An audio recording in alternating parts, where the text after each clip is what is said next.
Blackhawks fall in Edmonton. 3-1 is the final. Blackhawks cannot stem a comeback, and they are now officially eliminated from postseason contention, even though they've practically been eliminated now for a couple weeks. But in this one, only goal from the Blackhawks comes from Nick Lardis. He cleaned up the rebound on a Connor Bedard shot from the point in the third period. So that was the one goal. It was Lardis' 9th of the season. Unfortunately, Lardis would exit this game later in the third period after he took a shot. I think it was Teuvo Teravainen trying to get a one-timer on net, and it hit Lardis in the left hand, wrist, arm area. He did exit the game, went to the locker room late in the third, and did not return. So going to be something to monitor. Unfortunately, there was no update from Coach Blashill post-game on Lardis, so I guess we'll have to wait and see the severity of the injury. But this was a pretty good game from Lardis. At least he was one player that was going from the Blackhawks. They only had 18 shots in this game, so it wasn't like people throughout the Hawks lineup were pumping out high-quality chances left and right. But I thought Lardis looked pretty good skating with the puck. He looked pretty just good getting shots, or at least converting on that goal and capitalizing on that chance in this one. And just the Blackhawks weren't able to do a very good job of that as a team. So Lardis did look pretty good. This was an especially quiet game for Anton Fondell, playing, I think, his 6th NHL game of his career, and this was probably the quietest one. Only won 10% of face-offs, playing in that second line center role, and he just wasn't able to create as much chances or be as noticeable as he was in his first 5 games. Same kind of goes for Sasha Boisvert, playing in like his 3rd, I think, or 4th NHL game, and he wasn't too noticeable in this one either. So not great for the rookies, but again, not that big of a deal, especially going against a playoff team, and you can't expect him to be amazing in every single game here in their first stint in the NHL. But I do want to say Kevin Korchinski had a fairly good game again in this one. This was his 3rd game up in this latest stint for Korch, and I thought he again looked really good. He just looked so much more confident in this latest stint, and I've just been very impressed by it. I want to bring it up in all these post-game recap videos so at least I can have something to look back on in the offseason and be like, yeah, I was bringing Korchinski up in every one of these videos because he was playing very good down the stretch. So his play's been good. It has me a little bit more optimistic about them heading into the offseason, which may be for better or for worse. I also want to shout out Louis Crevier, who I thought played a really good game, matched up mostly against Connor McDavid and the Oilers' top line. He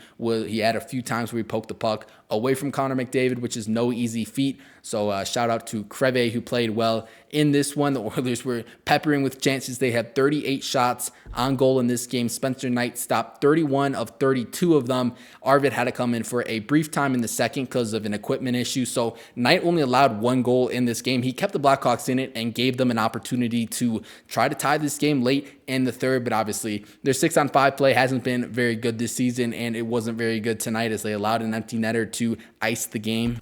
Since the Blackhawks were eliminated from playoff contention officially with this loss, I want to give a quick standings update. Now the Blackhawks in 76 games have 68 points on the season. That does sit second to last in the standings, or if you want to look at it in a more positive light, they currently hold the second best draft lottery odds. The Flames are 3rd to last in the standings. They have 70 points in 74 games. They're currently tied 3-3.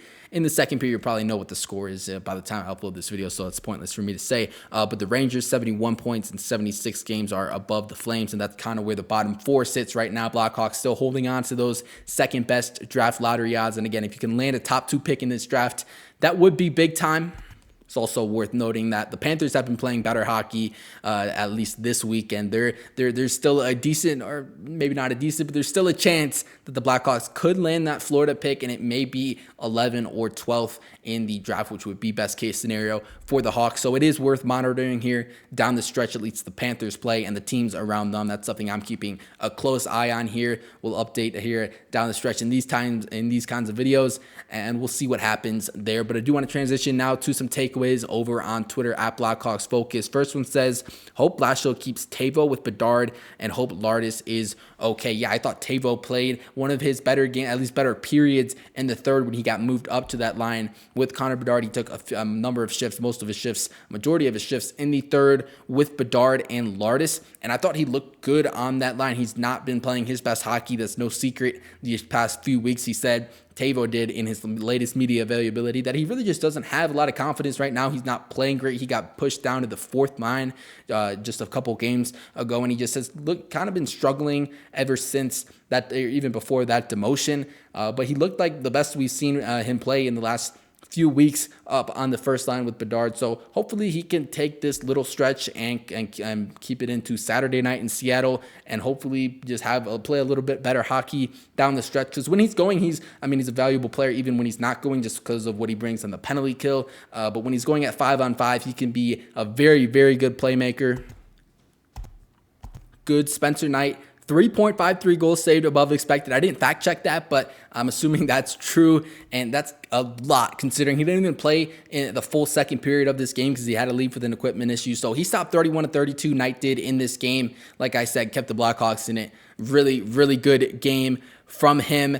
How many times we got to say it? Burakovsky's turnover was the difference. Yeah, that one play in the second period where Burakovsky got the puck, knocked off his stick, and the Oilers went down and scored on the ensuing breakaway. That did end up being the difference in this game. And of course, it came when Arvid was in the net for just a few minutes. He only faced 5 shots, came in ice cold because Knight had to leave with that equipment thing. And of course, he faced 2 breakaways in those couple minutes that he played. Stopped one, unfortunately, could not deny that. I forgot who scored it for the Oilers, but he could not deny it. And it did end up being the difference off the Burakovsky turnover that was much talked about. And obviously, I guess rightfully so, it was a pretty bad turnover. Even when Panger's talking about it on the broadcast, it's not great. But yeah, then the Oilers were able to net an empty netter to ice it. Of course, Jason Dickinson and Connor Murphy both picked up assists on the empty netter. But Blackhawks lost 3-1 in Edmonton. Their next game's going to come Saturday night in Seattle. I'm hoping they can pick up 2 points at some point because you don't want to lose every game. Obviously, I'm keeping a close eye on the draft lottery odds, but so you don't want to lose out